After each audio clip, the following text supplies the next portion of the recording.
नमस्कार, आर्या न्यूज देख रहे हैं आप। मैं हूं आपके साथ पल्लवी सिंह। उत्तर प्रदेश की बड़ी खबरों की ओर रुख करेंगे। शुरुआत करते हैं एक अहम खबर से।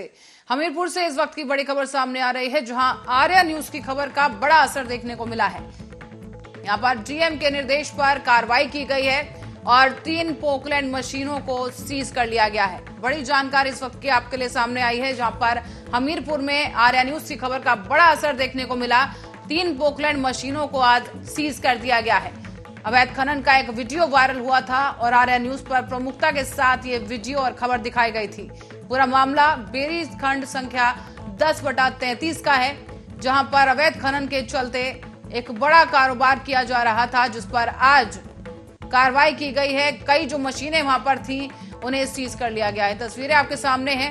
ये हमीरपुर से ताजा तस्वीरें आपको हम दिखा रहे हैं। आर्या न्यूज पर स्पेशल इस वक्त की तस्वीरें हम आपको दिखा रहे हैं। यहाँ पर अवैध खनन किया जा रहा है और इसी खबर को प्रमुखता के साथ आर्या न्यूज पर दिखाया गया, जिसके बाद प्रशासन हरकत में आया है और घटनास्थल पर पहुंचकर 3 पोकलैंड मशीनों को जब्त कर लिया गया है।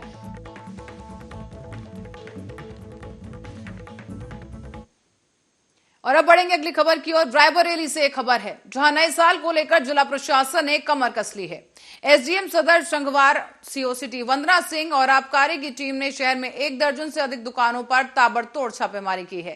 जिला प्रशासन की टीम में शराब की दुकानों के साथ साथ रेलवे स्टेशन पर भी सघन चेकिंग अभियान चलाया। इस दौरान स्टेशन पर घूम रहे संदिग्ध लोगों की तलाशी ली गई है। साथ ही बाइक से फर्राटा भर रहे लोगों के भी उनके रोककर चालान काटे गए।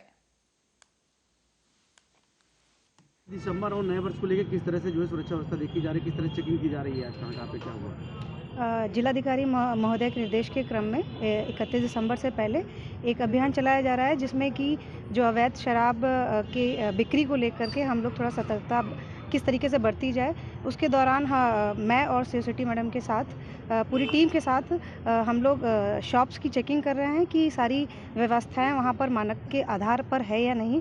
जहां पर हम लोग साफ़ सफाई की व्यवस्था चेक कर रहे हैं, वहां के उनके स्टॉक रजिस्टर को चेक कर रहे हैं, लाइसेंस देखा जा रहा है, ताकि किसी भी तरीके की अप्रिय घटना ना की जा सके, ना हो सके।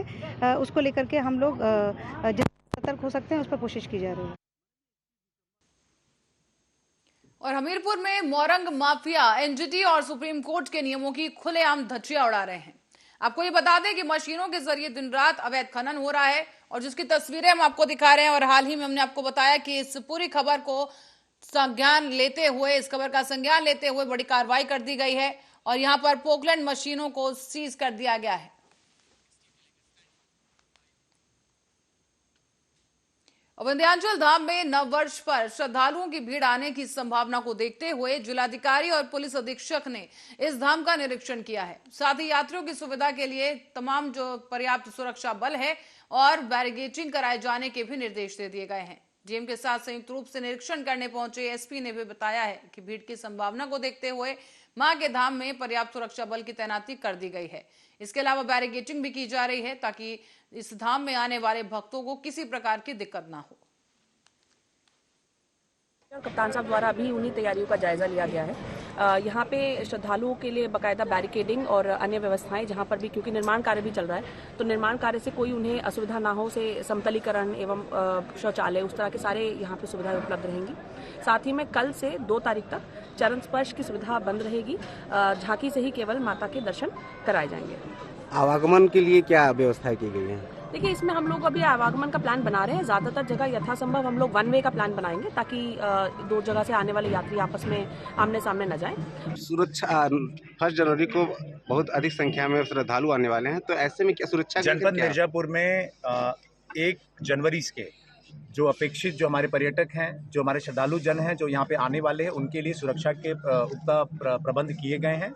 माँ विंध्यवासिनी धाम पे यहाँ पर प्रॉपर फोर्स डिप्लॉयमेंट किया जा रहा है, बैरिकेडिंग किया जा रहा है और हेल्प डेस्क भी लगाया जा रहा है और ये इंश्योर कराया जा रहा है कि जितने भी हमारे श्रद्धालु जन आए उन सभी के दर्शन पूजन सही रूप में हो जाए। और इसके लिए जो चरण स्पर्श। और मिर्जापुर में जीडी बिनानी महाविद्यालय में छात्र संघ चुनाव की मांग को लेकर अनशन कर रहे 4 छात्रों की तबीयत अचानक से ठंड लगने से खराब हो गई है। इन्हें मंडलीय अस्पताल में भर्ती कराया गया है और विद्यालय प्रशासन का यह कहना है कि जिला प्रशासन के द्वारा डेट मिलने पर तिथि की घोषणा कर दी जाएगी। तो वहीं आंदोलनरत छात्र महाविद्यालय और जिला प्रशासन पर छात्र संघ के हितों की अनदेखी का आरोप लगा रहे हैं।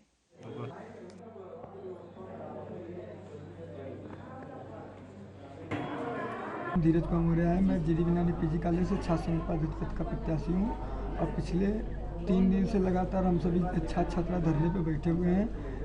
बहुत ज़्यादा ठंड होने के कारण हम सभी का तबीयत बिगड़ गया, जिसकी वजह से पेट में दर्द, उल्टी, दस्त, कई प्रकार की दिक्कत परेशानियाँ आने लगी, जिसकी वजह से हम सब हमारे यहाँ जीडी बिनानी पीजी कॉलेज की मैं प्रिंसिपल बोल रही हूँ।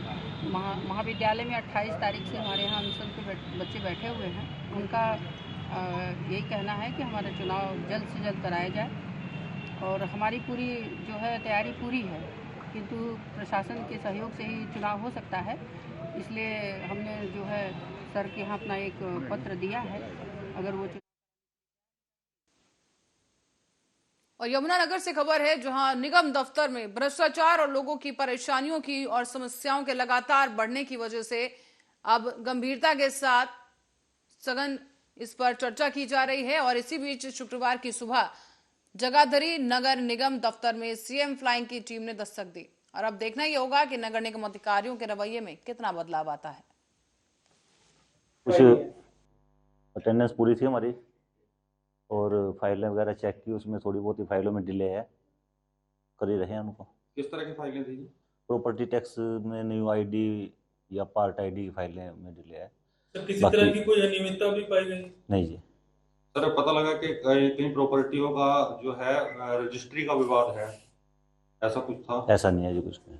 वो शिकायतकर्ता कह रहे हैं कि समय पर यहाँ पर काम नहीं होते हैं, बहुत सारी परेशानी होती है, 6-6 महीने चक्कर काट रहे हैं, उसकी क्या वजह है? सिर्फ न्यू आईडी और पार्ट आईडी में थोड़ी प्रॉब्लम आती है मौके देखने की, बाकी कोई ऐसी प्रॉब्लम नहीं है। दिया है जी, जितने भी बिल कटवाए मैंने अब ऑनलाइन, किसी का कुछ निकाल दिया, किसी का कुछ निकाल दिया। हमारा डिम्पल के बाद चौपाल टिम्बर है 1657 गज में, 10 साल से उसका टैक्स दे रहे, उसका 900 गज का कमर्शियल का 9000 गज कर दिया, 1,42,000 रुपये। एक हमारी सागरवुड प्रोडक्ट है 3000 गज में, उसका ऑब्जेक्शन भी दे दिया था, उसका कर दिया 3000 गज का पड़ोसी वाला। किसी में पड़ोसी की फैक्ट्री लगा दी, उसी की फोटो लग रही, उसी के नाम है, आईडी मारी। तो ठीक करवाने के लिए आपने कभी आए नहीं यहाँ पे? पहले अब लगाए तो पता, जब पीछे ठीक कराने आए थे, जब ऑब्जेक्शन की डेट हुई थी मेरी।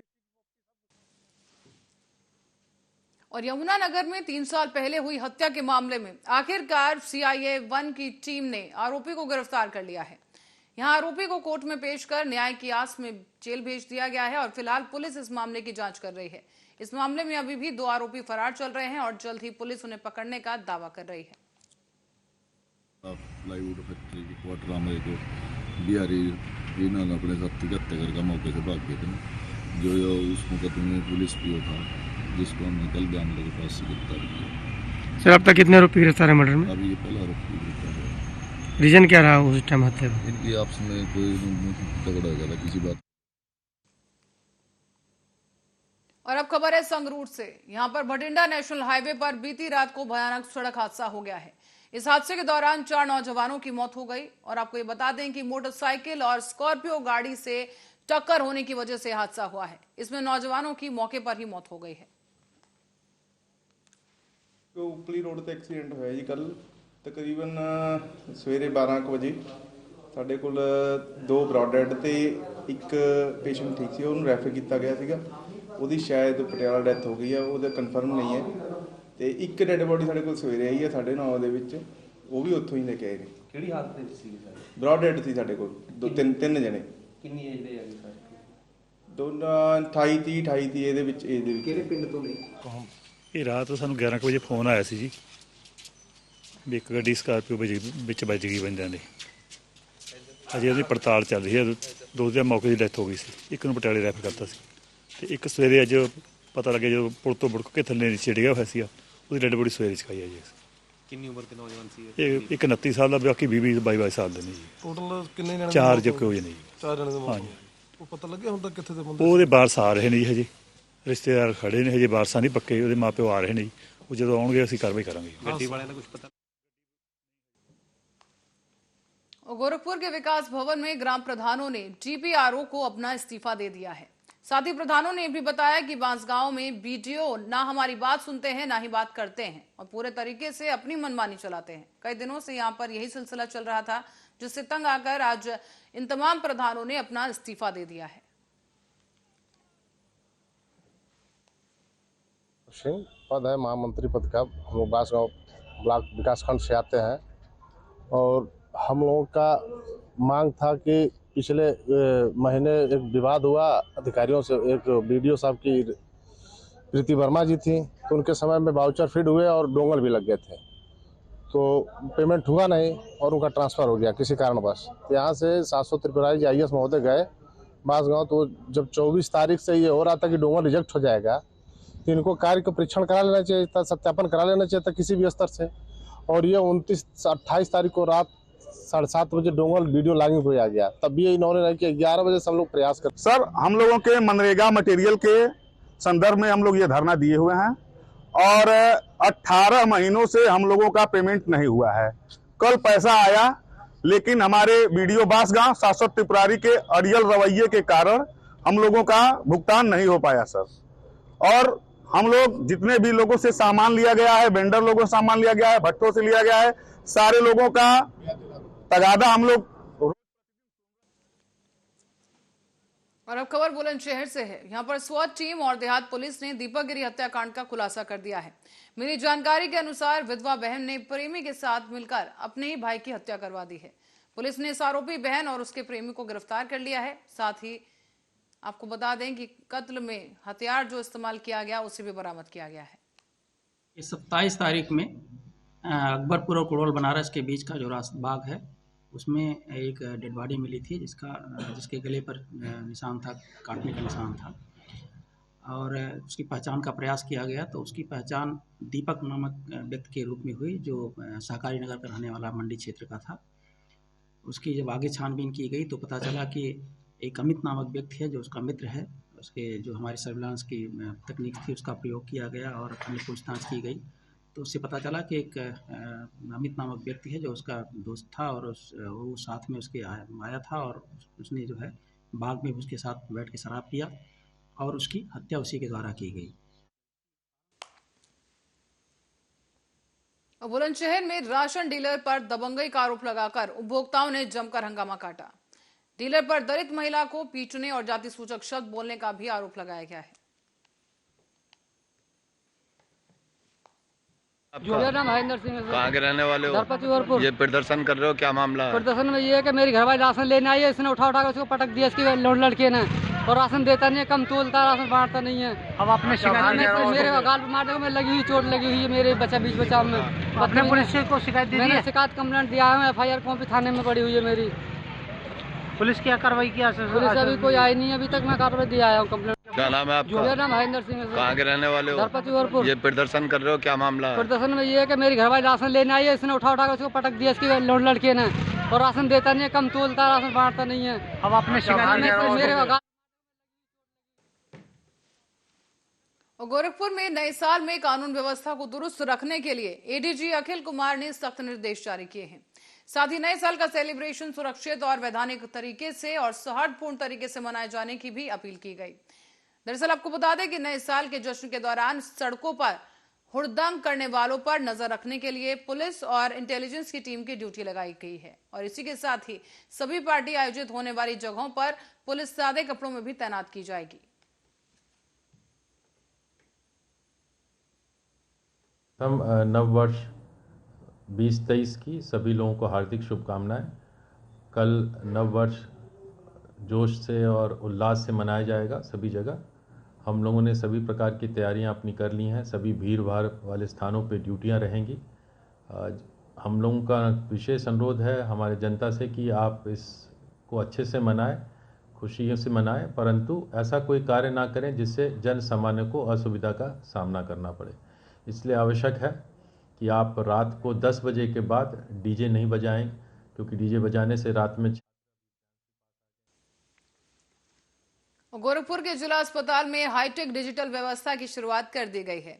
OPD में डॉक्टर को दिखाने के लिए जो मरीज आएंगे उन्हें अब लाइन में नहीं लगना होगा और पर्चे के लिए लाइन नहीं लगानी होगी। ना ही डॉक्टर को दिखाने के लिए या किसी टेस्ट कराने के लिए लाइन लगाना होगा। घर बैठे सिर्फ QR कोड स्कैन करेंगे और ऑनलाइन रजिस्ट्रेशन करवा सकेंगे। ये सुविधा जिला अस्पताल, BRT मेडिकल कॉलेज और गोरखपुर एम्स में शुरू की गई है। गोरखपुर जिला अस्पताल जहाँ सरकार हर दिन नई नई योजनाओं का शुभारंभ किया गया है, फिर वहीं पर बताते चले कि एक नई योजना का शुभारंभ हुआ है जो राष्ट्रीय स्वास्थ्य प्राधिकरण है।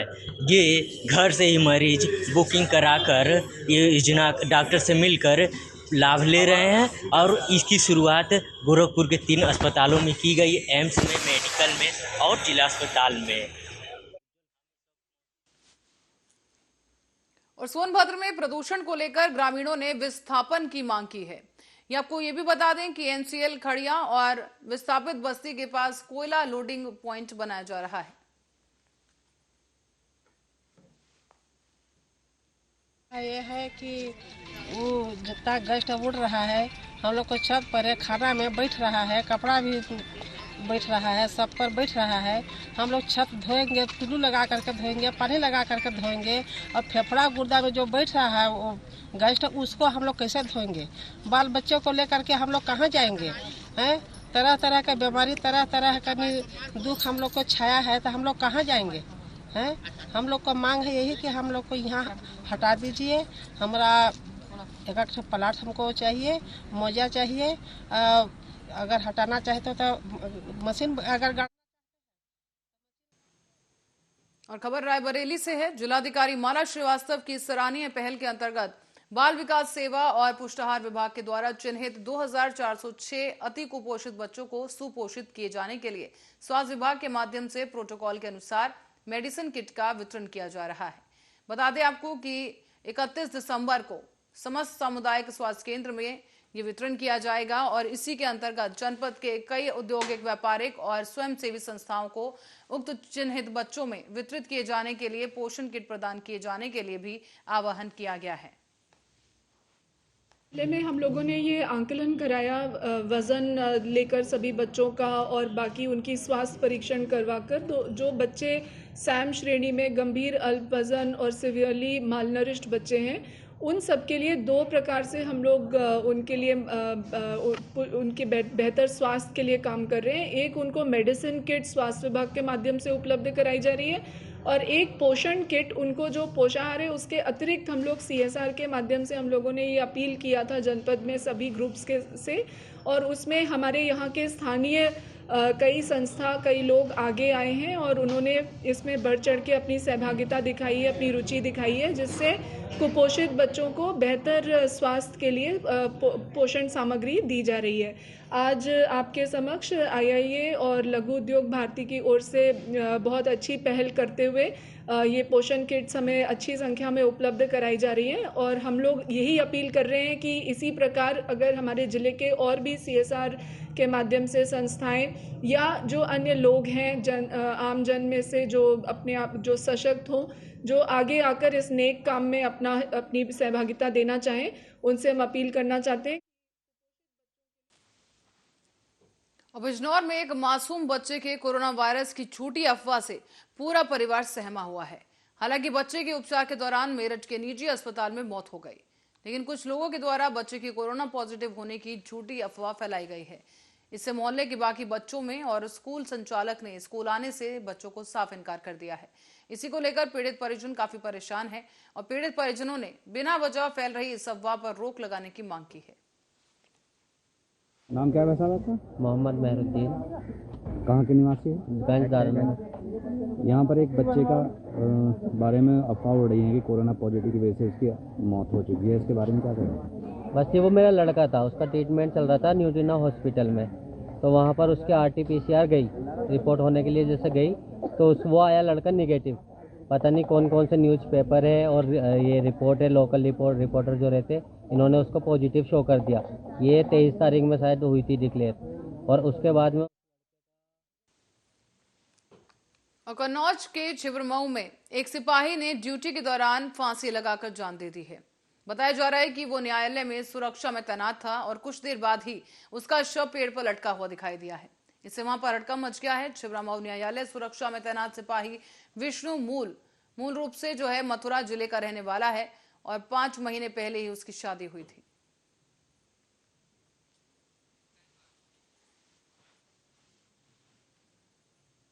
और रुक करते हैं रायबरेली की ओर, जहां से खबर है कि शोहदे से परेशान होकर एक युवती घर से लापता हो गई है। बताया जा रहा है कि उन्नाव जनपद की रहने वाली ये युवती है और रायबरेली में जहरीला पदार्थ खाकर इसने आत्महत्या का प्रयास किया। हालांकि इस दौरान युवती गंभीर हालत में जिला अस्पताल में एडमिट करवाई गई है। और बताया भी जा रहा है कि 15 दिन पहले सौदे से परेशान होकर वो अपने घर से ही लापता हो गई थी।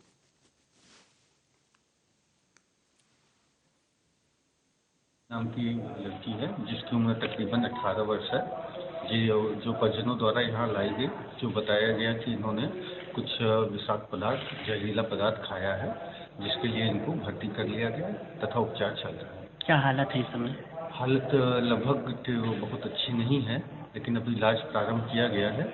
बाकी देखते हैं कि इसमें कुछ सुधार होना चाहिए। ये शालिनी नाम की लड़की है जिसकी उम्र तकरीबन 18 वर्ष है।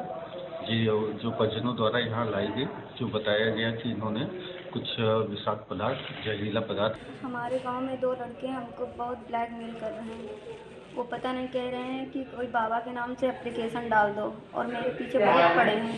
इसीलिए मैंने वो दोनों लोगों की वजह से ये चुटकी मार दवा हमने खा लिया और वो बिना बताए मौसी के यहाँ चले गए थे। तो मेरे मम्मी पापा का है ना, हमसे कोई मतलब नहीं। तो गुरुबगंज कैसे पहुंच गई आप? गुरुबगंज के लिए आए थे हम दवा लेने, बुआ हमारी रहती है गुरुबगंज में। तो वहीं पॉइजन खा लिया आपने? हाँ। तो वहाँ से यहाँ कैसे आई? तो एक भैया मिल गए थे सब लोगों। और रायबरेली में घर के सामने खेलते हुए मासूम एक गड्ढे में गिर गया है और गड्ढे में गिरने की वजह से इस मासूम की मौत हो गई। मामला है लालगंज कोतवाली क्षेत्र के अंतर्गत रण गांव का। यहां पर एक मासूम बच्चा जो कि अपने ही घर के सामने खेल रहा था, लेकिन इसी दौरान बगल में बने 3 फीट के गहरे गड्ढे में बच्चा जा गिरा है। जब बच्चा घर नहीं पहुंचा तो परिजनों ने उसे ढूंढने की कोशिश की और इसी दौरान बच्चे को ढूंढना जब शुरू किया गया और जब तक घर वालों की नजर उस बच्चे पर पड़ती तब तक देर हो चुकी थी। हालांकि आनन फानन में गड्ढे से निकालकर बच्चे को लालगंज CHC में लाया गया, लेकिन डॉक्टरों ने उस बच्चे को मृत घोषित कर दिया है।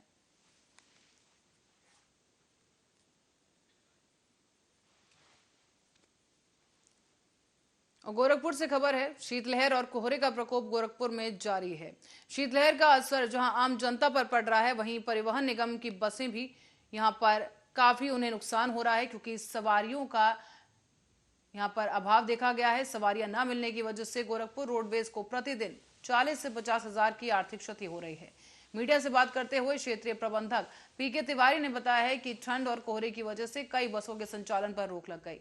कई बसें ऐसी हैं जहां पर यात्री न होने की वजह से भी यात्रा के लिए बसों को संचालित नहीं किया जा रहा। यात्रियों की सुरक्षित सुगम यात्रा के लिए इस निर्णय को लिया गया है, जिसकी वजह से यात्रियों की कमी देखने को मिल रही है।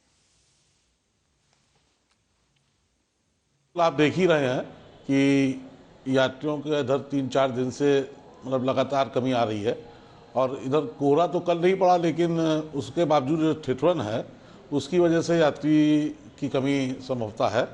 और हम लोगों ने कोहरे में जो प्लान किया था गाड़ी रोकने का, अगर कोहरा होता है तो गाड़ी को हम लोग नहीं चलाएंगे और यदि कोहरा नहीं है तो हम लोग चलाएंगे। जैसे कल हमारा संचालन लगभग हुआ है, लेकिन जो गाड़ियाँ हम लोग ने रोकी है वो यात्री अभाव में रोकी गई है।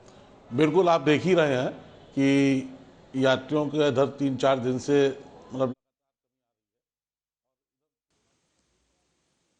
खबर हमीरपुर से है। बता दें कि एक दारोगा का रिश्वत मांगने का ऑडियो सामने आ गया है। बताया भी जा रहा है कि इस वायरल ऑडियो में दारोगा ओम प्रकाश वर्मा ने 1,000 रुपए की मांग की है और दरअसल फाइल को कोर्ट में पेश करने के लिए युवक से ये रिश्वत मांगी जा रही है।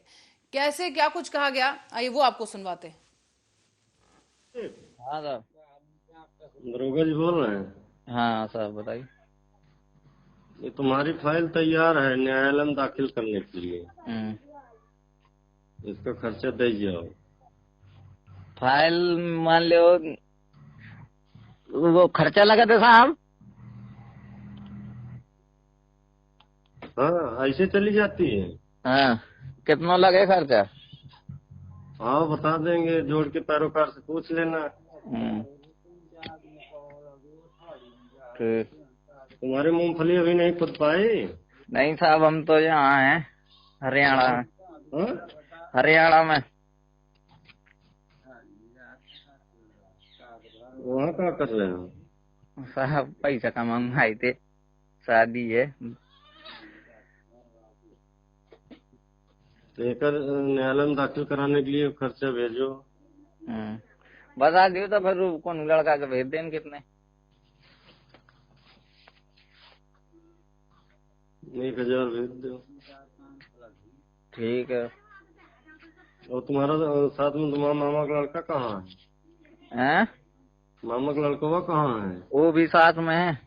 भेजो किसी को। हैं? किसी और को भेजो फिर। हाँ वो ड्यूटी करने गया, हम अभी खाना बना रहे हैं कमरे में। न्यायालय में दाखिल होनी है। क्षेत्र तो ज्योति लिए हो। हैं?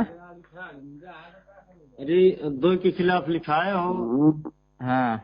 इसकी फोटो कॉपी लगती है, न्यायालय में खर्चा लगता है। तो कर लेगा अपना, चाहे पैरोकार से बात कर लेना कितना लगेगा। ठीक है। चाहे पैरोकार से बात कर लेना कितना लगेगा। अपना कम में करवाना हो कम में हो जाएगा, अगर करवा दे तो। हमसे तो बताया कि 1000 लगेगा भैया।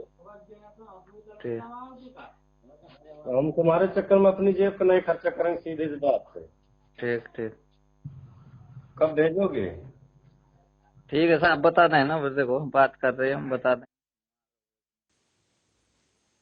और नए साल से पहले कानून व्यवस्था को दुरुस्त रखने और हुड़दंगियों से निपटने के लिए रायबरेली जिला प्रशासन ने कमर कस ली है। शासन के निर्देश के बाद आज देर शाम को डीएम माला श्रीवास्तव और एसपी आलोक प्रियदर्शी सड़क पर उतरे और शहर के डिग्री कॉलेज चौराहे से लेकर घंटाघर तक पैदल मार्च किया। इससे पहले शहर के डिग्री कॉलेज चौराहे पर शराबी वाहन चालकों को ब्रेथ एनालाइजर से उनकी जांच की गई और उसके बाद जांच के दौरान फिलहाल कोई भी वाहन चालक शराब पिए हुए नहीं मिला, लेकिन लोगों को जांच की गई है और पुलिस ने सभी को सख्त हिदायत दी है कि इस दौरान शराब पीकर गाड़ी न चलाएं। डीएम माला श्रीवास्तव का कहना है कि अपील की गई लोगों से कि नियम और कानून के दायरे में रहकर ही नए साल का जश्न मनाएं। ऐसे स्थल हैं उन सबको हम लोग अपनी नज़र में रख रहे हैं, वहाँ पे चेकिंग भी होगी और सभी ऐसे लोगों से हम लोग का संवाद स्थापित है, आगे भी बना रहेगा।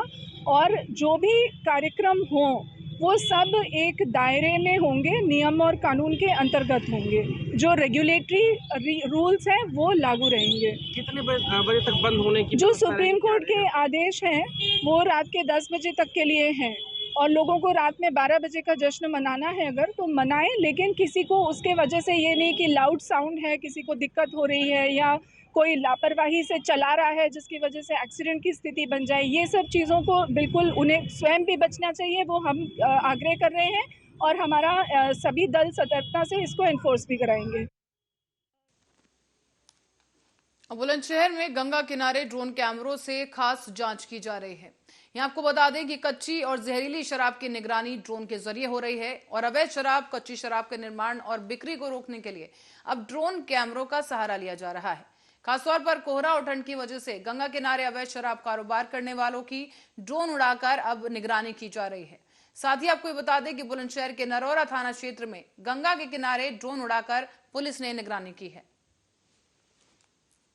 वरिष्ठ पुलिस अधीक्षक महोदय के आदेशानुसार और एसपी सिटी सर के निर्देशन में एक अभियान चलाया जा रहा है 30 तारीख से 5 तारीख तक जनपद बुलंदशहर में, जिसमें ऐसे स्थान, दुर्गम स्थान जो नदियों के किनारे या नहरों के किनारे के स्थान हैं, जहाँ पे अवैध शराब या अवैध शराब की भट्टी इस प्रकार के कार्य किए जाते हैं, तो उनकी निगरानी के लिए एक अभियान चलाया जा रहा है। तो ड्रोन के माध्यम से मैपिंग की जा रही है, देखा जा रहा है कि किस क्षेत्र में कहीं किसी प्रकार की कोई अवैध भट्टी या किसी प्रकार के अराजक तत्व कर वास कर रहे हैं, तो उसके संदर्भ में हम जो है ड्रोन से उसकी निगरानी कर रहे हैं ताकि और इस खबर के साथ ही बुलेटिन में फिलहाल के लिए इतना ही। आप बने रहे हमारे साथ, देखते रहे आर्या न्यूज।